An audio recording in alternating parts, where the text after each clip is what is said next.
ตาถึงเห็นเด็กกระโปโลคนหนึ่ง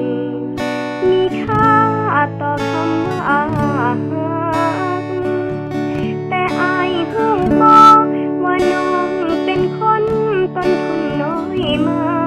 กแรงพอแค่คำว่ารักแต่แห้งอกหักบ่มี